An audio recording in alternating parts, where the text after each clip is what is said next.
This episode is brought to you by Shopify.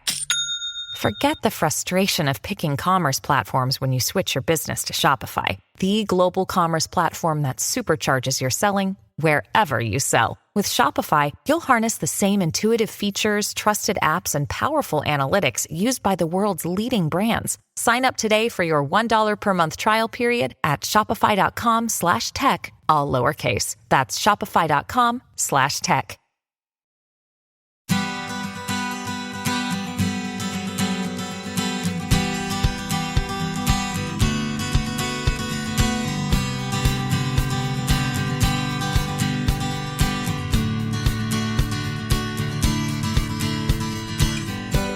Welcome to the Parent Footprint Podcast with Dr. Dan. I'm your host, Dr. Dan. Our goal and mission at Parent Footprint is to create a loving world with more compassionate people, one parent and one child at a time.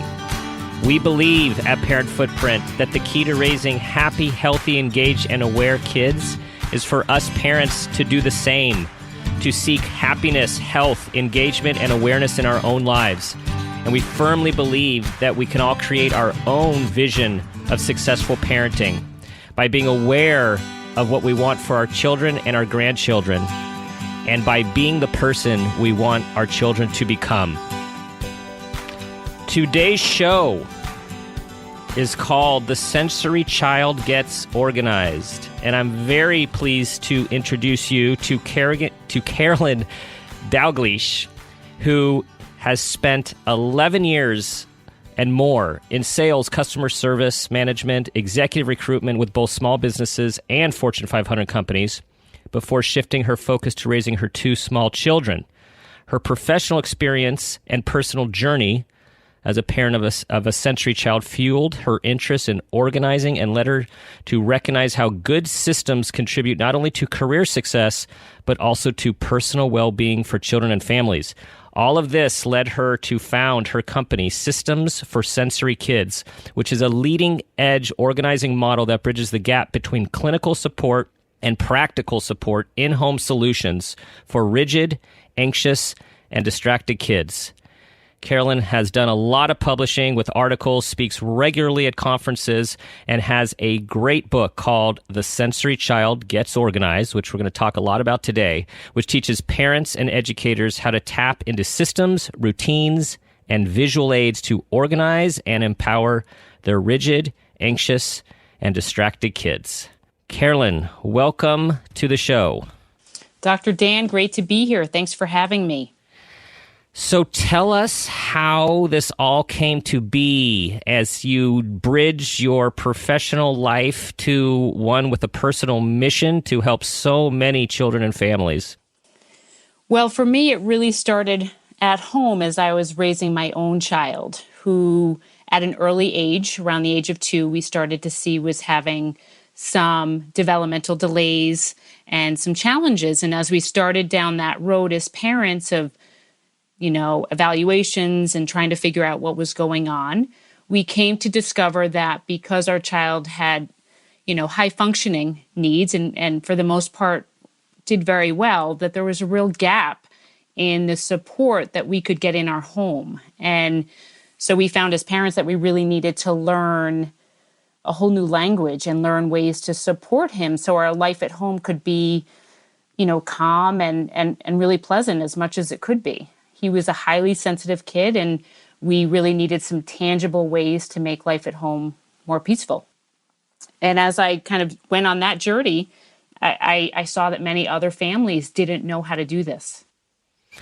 And when you say highly sensitive, there's several people listening who that will completely resonate with, and I think there are a lot of people listening who maybe don't realize they have a highly sensitive child. So Tell us about what you mean by highly sensitive and what the range of what that looks like in kids.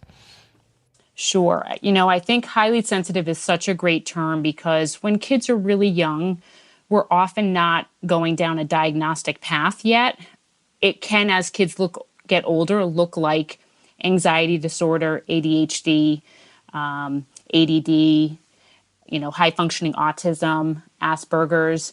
But when kids are younger, it often just looks like, a child who's very highly sensitive and overwhelmed by their environment. It could be as simple as a child who's very introverted and shy. So that's really the profile I was looking to start out with. That was my starting point, knowing that younger kids, that's really what it's going to look like. Kids with sensory sensitivities, getting overwhelmed with new information coming at them. And so that was really the profile I was looking to support, and keeping it as broad as possible. And we all know that behind all of this stuff is sensitivity, physiological sensitivity, overwhelm, neurological sensitivity. And what we see generally as parents and as educators is often difficult behavior, right? That's what we see. Definitely difficult behavior or complete shutting down. So they're not receiving any information at that point. And, either one is, of course, very disruptive for their ability to navigate a day, to be in learning mode, and to be able to be successful in different types of situations. And what I didn't say about you in the intro, which I think is important for everyone to know, I mean, you are a professional organizer and do a lot of professional work in that area. So how did you bridge what you knew in the professional world over to the home world? Well, that's a great question. And yes, organizing is definitely how I got into this work. And like any general organizing work I would do with someone, I would notice that the process was always breaking something down, eliminating any distraction or stimuli that kind of wasn't supporting where they were at, and then creating some sort of a system to support a new habit. And that same philosophy worked very well as I was looking to support sensory kids or highly sensitive kids. So that ability to break something down, to eliminate any internal or external distractions that might be in the way. And then for kids, it's really about creating a visual. So you have a way to ground yourself and to ground them as they walk through an overwhelming situation. Say more about the visual. I think that's key. The visual is key. And there's multi-layers to the visual. And I think I can talk about it through a parent's perspective and also through the sensory child's perspective. Through the parent's perspective, I think the visual is so important because as I was working with families, I saw, and mine is included in this, I saw that there were many adults that were also rigid, anxious, and distracted in their own right, and found it very overwhelming to be dealing with a child who was overwhelmed. So the visual can help the parent stay in the moment and stay present to the task at hand. So it gives us a map, right? And I think the other thing that is very true with raising sensory kids is, as a parent, you can very often be in the future with worries about what life is going to look like for them. And the visual and the system helps you stay, again, in the present moment, working on the behavior, at hand. And for kids, it's very much the same thing, just coming from a different angle. So, I'll use an example of a child who has a hard time getting dressed in the morning. And really the issue is knowing that they're transitioning to school, right? So if that is the way that they are manifesting challenging behavior, and you create a visual, a menu of what getting dressed looks like in the morning and what the process is and what the steps are, you've eliminated some of that transition anxiety. And you've given them something distracting to look at, to follow, to help them walk through that anxiety. So visuals are really the cornerstone of what I think is so supportive to both parents and kids in this process. Yeah, and I'm reaching back now in my memory banks, and we have 3 teenagers who all were highly sensitive sensory kids. And when you talk about the worry, like that so resonates. Not only the worry about the future and what's going to become of them. But the worry about even getting out the door or transitioning from drop off at school, which can be really overwhelming from a sensory perspective or anxiety perspective. And then the birthday parties, which, an hour and a half into having someone on your lap like Velcro, now they're ready to engage and the party's over in 10 minutes, right? Like there's so many potential anxiety moments, right? So many. You're absolutely right. Did you have a mantra? Go ahead. So I guess my mantra for me personally is I really made myself a checklist.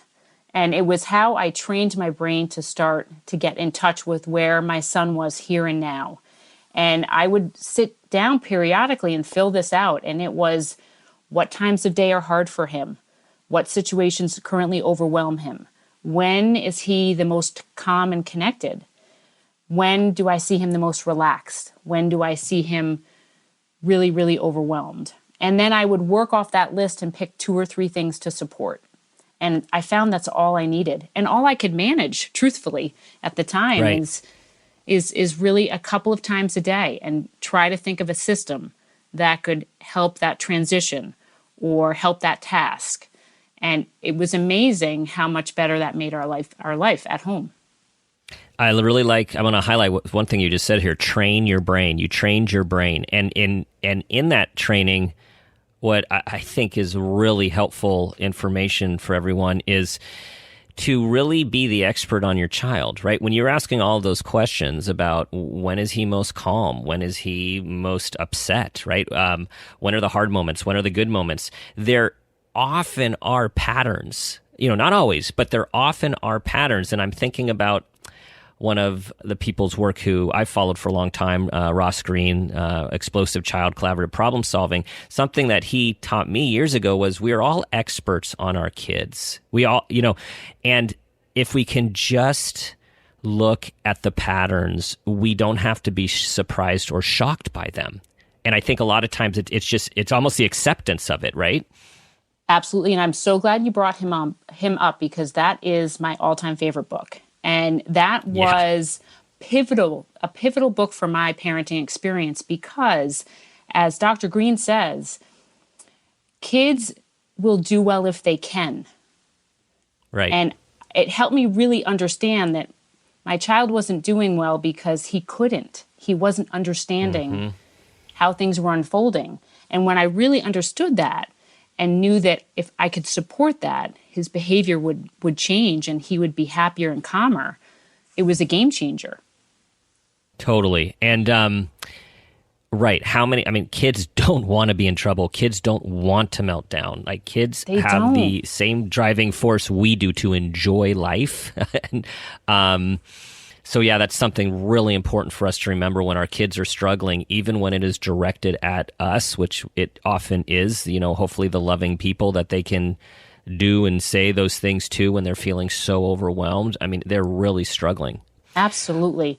When you're working with parents, how do you start to break it down with them? What do you suggest? So before I have a consultation with a family, the first thing I do is send over that worksheet that I used for myself. I've, of course, updated a little bit, but I send over a worksheet and I have each parent sit down and fill it out separately. So I can see, because often parents will have different opinions about what are the challenging times of day. And so I like to kind of get everyone on the same page on the top 2 or 3 things we want to work on. So I start with that checklist, and then we pick jointly 2 or 3 things to create a system around.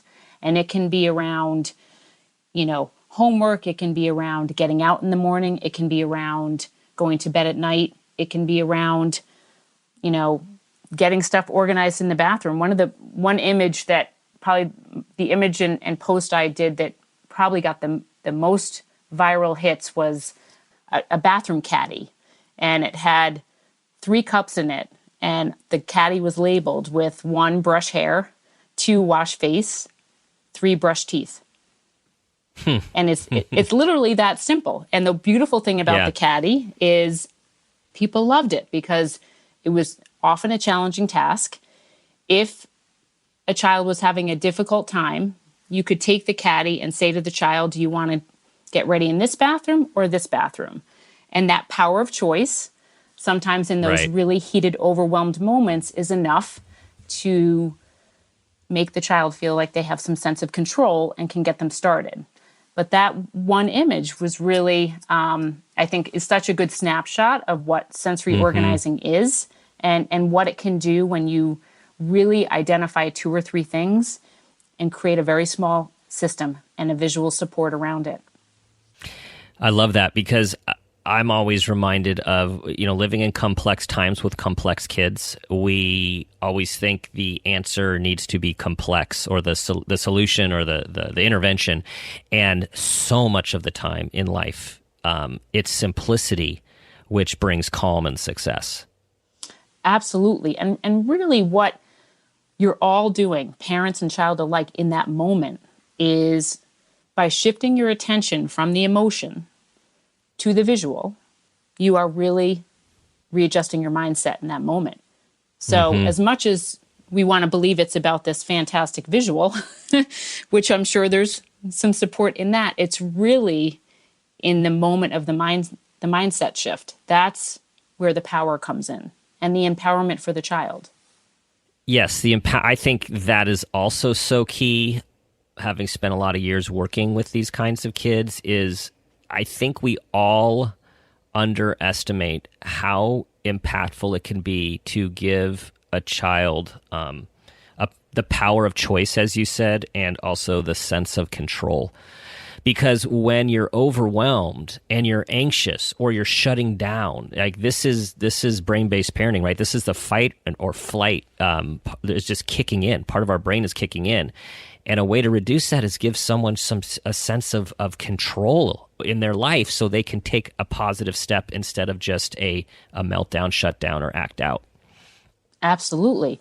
And in that moment when they're in challenging behavior, they're believing something that might not be true. And when you give them that moment to pause and look at it differently, that belief starts to change. So I really do believe the power in that moment. And that's what sensory organizing does. And it can work around an emotion, a challenging emotion a kid is having or a challenging time of day. It just is such a powerful moment. And I know a lot of your work does focus on adults and parents, which is totally aligned with Parent Footprint. And when I think of one of the key components of our Parent Footprint awareness training has to do with energy, a parent's energy, or otherwise known as emotion and emotional regulation.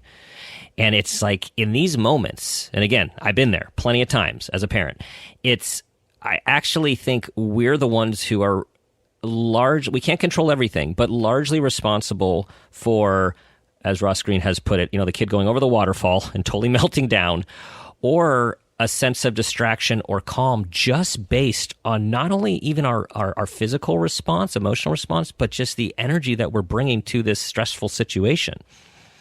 Absolutely. And that's where it can be so powerful for parents to take a moment to notice. Often in those moments, you're not afraid of what's happening in the moment. You are already 10 years down the road. Totally. Because, I think that's a powerful thing. One visual I've used for myself and I've done for other parents is I've asked them to identify the areas in the house where they lose their temper the most and have them put a visual up for themselves to see. So if it's, the door leading out to the garage because you're telling your kids, hurry up, or it's at the bathroom because you're, getting frustrated with how long it's taking the kids to go to bed, or whatever those couple of areas are in your house, to put a visual up for you so you get that reminder to take a deep breath and try to approach the situation in a calmer way. It's so powerful when we can show kids how to emotionally regulate. That's one of the most powerful things we can do as a parent. And yes, we're going to get it wrong sometimes, but that's also okay for them to see as well. Exactly. Another thing that I think can be pretty powerful is I think often as parents, we can look at our child having a difficult time and feel how different they feel from us in that moment. And what I often give parents an exercise to try when they're approaching a situation where a child is very dysregulated, I say, find a moment in your life where you get dysregulated. In that moment, quietly in your head, find a situation and identify a situation that dysregulates you and feel that.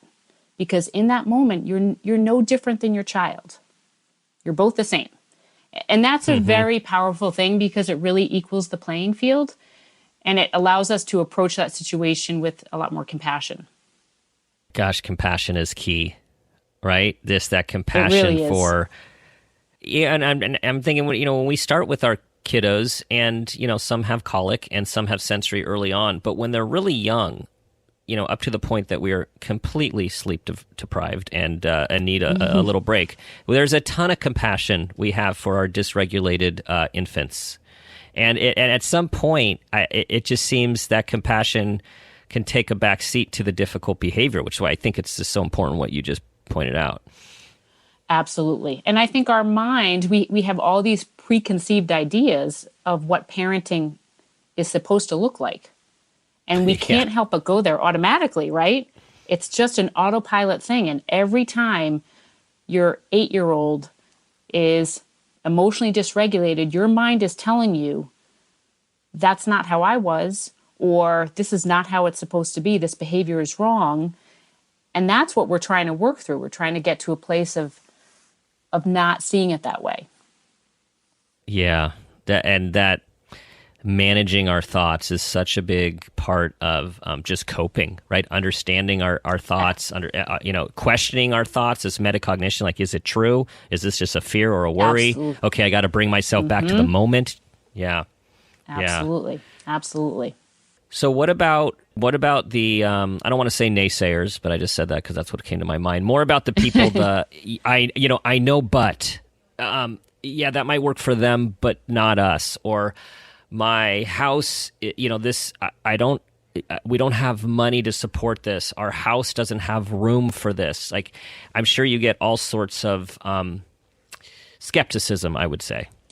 Definitely. And my response to that is always the same. Let's try one thing. And I've tried a system with people on a piece of paper where I've drawn pictures and put it in a plastic picture frame. And it was a morning schedule. So this is what the morning is, in sequence with pictures. Try it for a week and let's connect in a week and see what you noticed. And often there's been a major shift in the transition.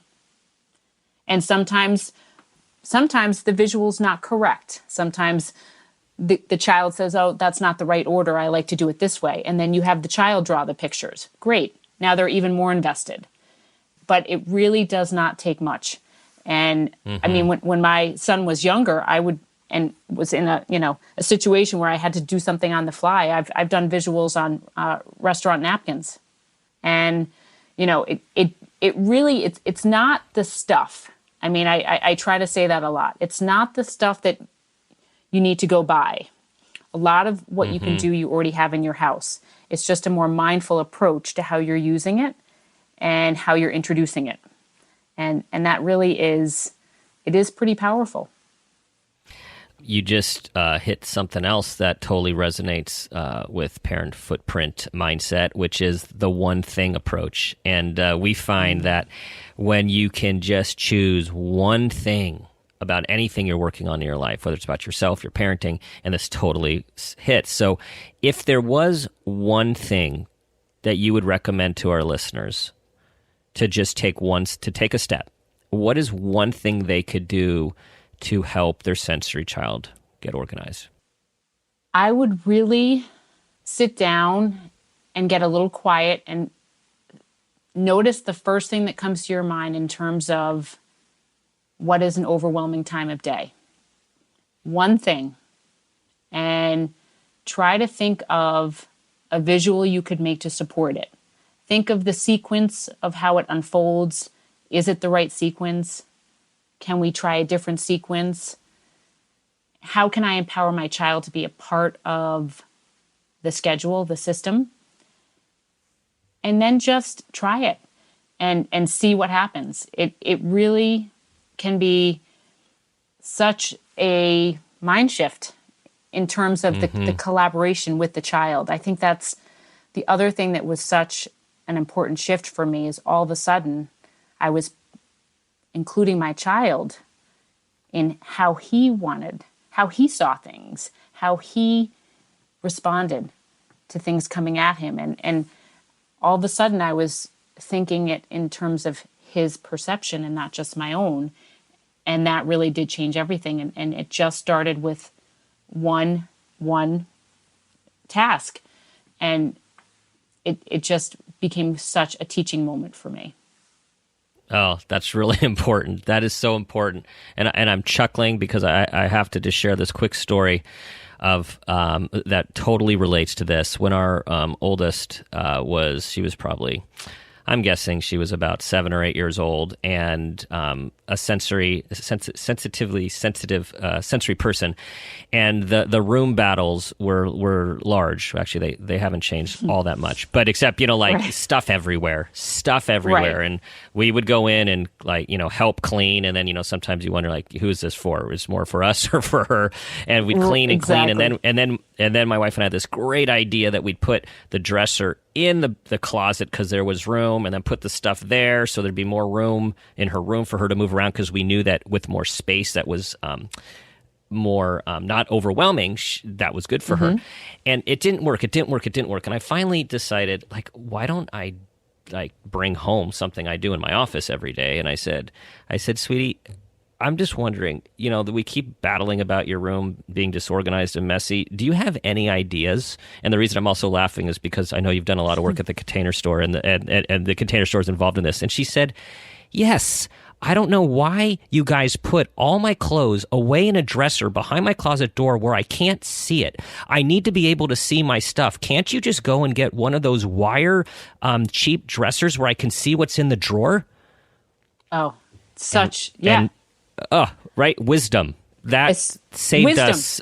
Wisdom. Just from a question. Total a wisdom. simple question. No, Yeah. and it's so funny. If you think about a sensory sensitivity and you think about overwhelm, one way kids experience that is visually. And if you think about a classic dresser with big drawers that stuff is going to get jammed in, right, that's very overwhelming. It's overwhelming to find something. It's overwhelming to put something away. And one of the best things you can do is get a more visual setup where you have individual buckets that, or, mesh baskets that hold individual items. So when you're looking for the short sleeve t-shirt, it's not in one big dresser drawer mixed in with the long sleeve t-shirts and the turtlenecks and the sweaters. And that is so right on. And it's that kind of a system, a mesh drawer system, is the perfect blend of visual enough, but categories for everything.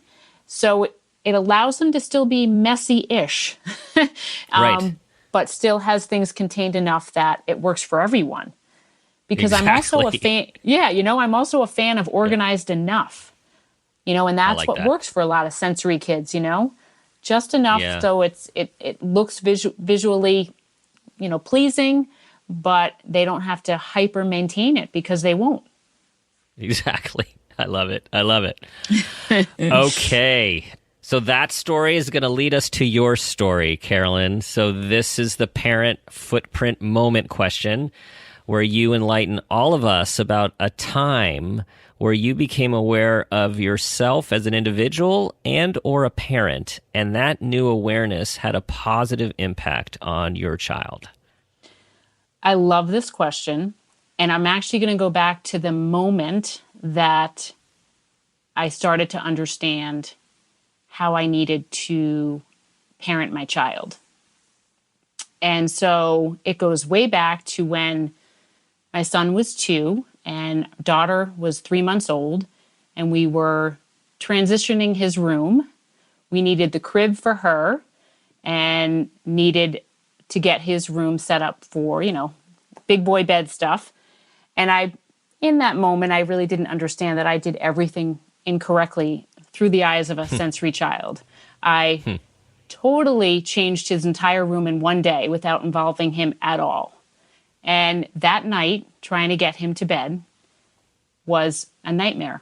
And it probably took 4 hours to get him to bed. And it wasn't until I'm, an exhausted with mom with 2 little kids, 1 newborn, and I just take a moment and I lean against the wall and I just ask a question. And it was this question of, how can I see this differently? And Ian would not stay in his room. He was very overwhelmed. And I had a thought of, what is he interested in right now? What are his fascinations? And one of his fascinations at this time was orange safety cones. And we happened to have a few of them in our playroom. And I went and got an orange safety cone and I put it in his doorway. And then he would get out of his bed, run to the doorway, stop and look at the cone and get back into his bed. And then I thought, let me move this to his nightstand. So then I put the safety cone on his nightstand and he stayed in bed. That was how I started to understand that I needed to approach it differently with him. I needed to show him in a way that made sense to him. And let me tell you, those safety cones went everywhere with us for a while. I put him around his chair at the dining room table because he understood it. It made him feel safe. It made him, I'm supposed to stay here now. I get that. So that was really when everything started to change for me and when I started to really have a more mindful approach to how to parent him. Oh, I love that. And that was also the beginning of your visuals, right? That was how it all started. Amazing, tangible visual. Yeah. Exactly. As well as tapping into the gift of the fascination. Yeah. Well, and I love, and just a safety cone too, right? That not only is that a real thing, but also the metaphor for him feeling secure. Exactly. Yeah. Exactly. And at the end of the day, that's what the kids want. They want that feeling of security. They do, and it's our job to give it to them until they can provide it for themselves. Absolutely. Carolyn, thanks so much. You obviously have a ton of wisdom about this, and this is so wonderful because it's so much about, your approach is so much about the parent and combining the parenting with knowledge, and what I'll say is simplicity once the complexity can be broken down to create an action plan which you can get some pretty immediate success, which builds more success and confidence. Absolutely. Yeah. It really comes down to building off that. And where can everyone find more about you? Well, best thing would be right on my website, which is sensoryorganizing.com. And of course, I have a whole bunch of systems outlined in my book, The Sensory Child Gets Organized, and on Facebook page, which is Carolyn Dalgliesh. And I try to share tips and systems for sensory kids pretty regularly. And that's a great way to start. Definitely check it out, everyone. Her website has wonderful, lots of information on it. I was looking at earlier 10 rules for parenting a child with sensory processing disorder. There's so much helpful information. And Carolyn, thank you so much for sharing your wisdom with us this morning. Thank you, Dr. Dan. It was really great to be here. Thanks for listening, everyone. Check us out at www.parentfootprint.com. Check out our past podcasts. Be on the lookout for our future ones where we will continue to have wonderful, enlightening information from wonderful people who are in this journey with us. Remember to focus on your awareness about who you want your child to be. Create your own vision of successful parenting, and most importantly, be the person you want your child to become. And always think about this guiding question: what footprint do you want to leave?